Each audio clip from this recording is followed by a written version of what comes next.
الحمد لله رب العالمين والصلاة والسلام على سيد الأنبياء والمرسلين وعلى آله وأصحابه أجمعين أما بعد فأعوذ بالله من الشيطان الرجيم بسم الله الرحمن الرحيم تبارك الذي نزل الفرقان على عبده ليكون للعالمين نذيرا آمنت بالله صدق الله العظيم. الحمدللہ اللہ تعالیٰ کی توفیق سے پروگرام ازالہ شبہات میں حسب سابق آپ کی خدمت میں حاضر ہوں، اور جیسا کہ ناظرین جانتے ہیں کہ گزشتہ کئی دروس جو ہوئے ہیں وہ مسئلہ نور و بشر کے اوپر تھے، اور جو شبہات مسئلہ نور و بشر کے اوپر تھے ان کا میں نے اللہ تعالیٰ کی توفیق سے ازالہ کیا. آج ایک نیا پروگرام میں شروع کر رہا ہوں، وہ توحید و شرک کے حوالے سے ہی ہے. ظاہر ہے کہ وہ جتنے شرک کے حوالے سے شبہات ہیں ان پر ہی گفتگو ہو رہی ہے. تو آج جو پروگرام 2-3 نشستوں میں ہوگا اب یہ ہے، اس کا نام ہے شرک فی التبرک، کہ اللہ تعالی کی ذات کے سوا کسی سے برکت حاصل کرنا یہ شرک ہے. یہ ایک شبہ ہے جو اس انداز سے پیش کیا جاتا ہے. انشاءاللہ اس کے اوپر تفصیل سے گفتگو ہوگی اور اس کے اوپر جو شبہات ہیں ان کا بیان ہوگا. لیکن اس سے پہلے اس لفظ کے بارے میں اور جو شبہ ہے وہ، اور ہم اہل سنت و جماعت تبرک کو کیسے مانتے ہیں، ہمارے نزدیک اس کی کیا حیثیت ہے، پہلے ذرا اس کے اوپر بہت مختصر وقت میں 2-3 منٹ کے اندر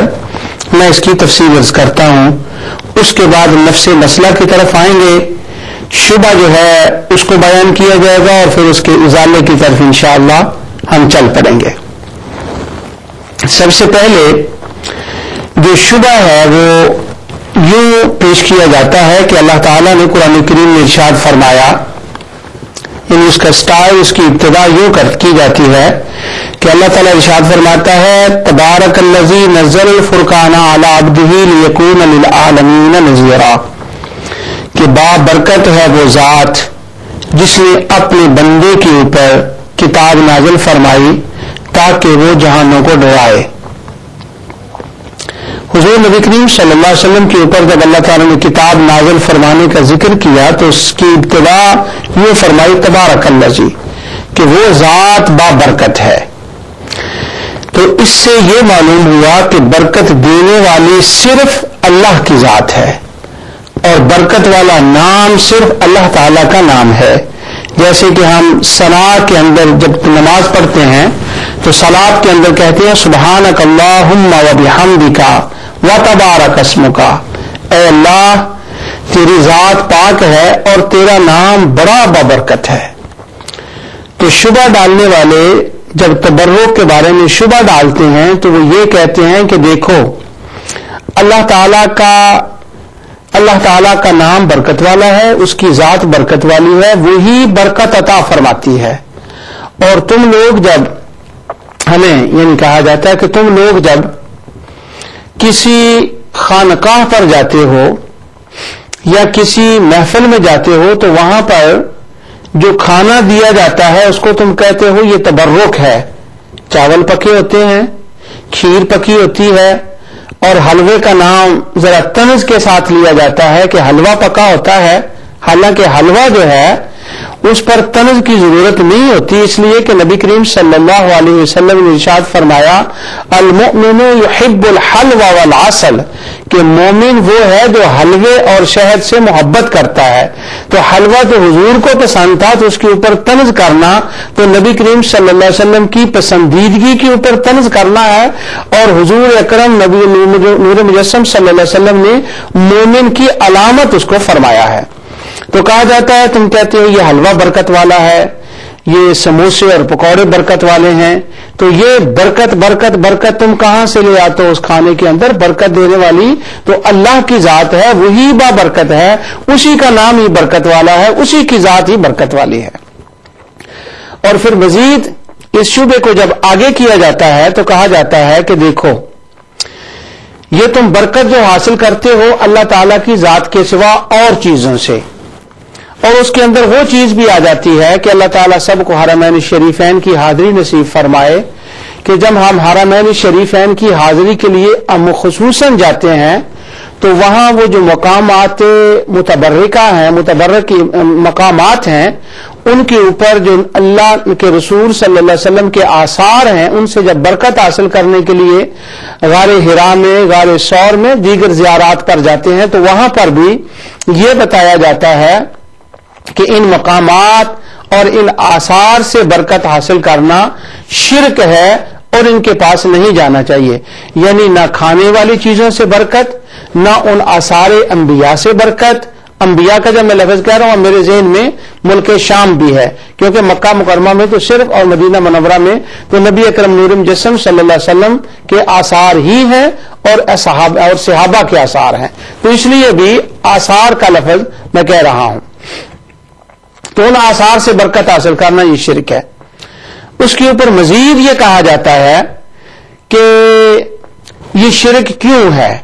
ایک تو پہلی شرعی ریزن دے دیا گیا کہ شرعی ریزن یہ دیا گیا کہ اللہ تعالی کا نام برکت والا ہے اور وہی تبارک الذی نزل الفرقان، وہ خدا عز و جل ہی برکت والا ہے۔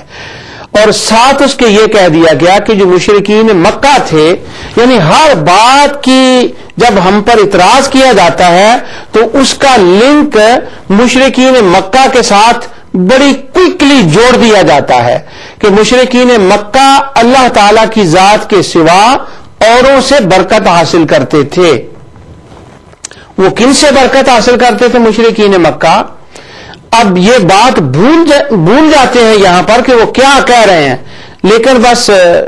ایک رو ہوتی ہے اور اس میں وہ کہہ جاتے ہیں کہ مشرکین مکہ بھی آثار انبیاء سے برکت حاصل کرتے تھے۔ اب یہ بات وہ بھول جاتے ہیں کہ مشرکین مکہ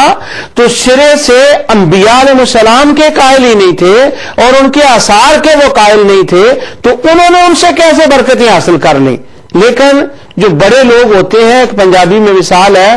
ان کا 100 7 کا بنتا ہے، یعنی ہمارا 100 تو 100 کا ہوتا ہے اور ان کا 100 140 کا ہوتا ہے۔ تو جب کسی کے پاس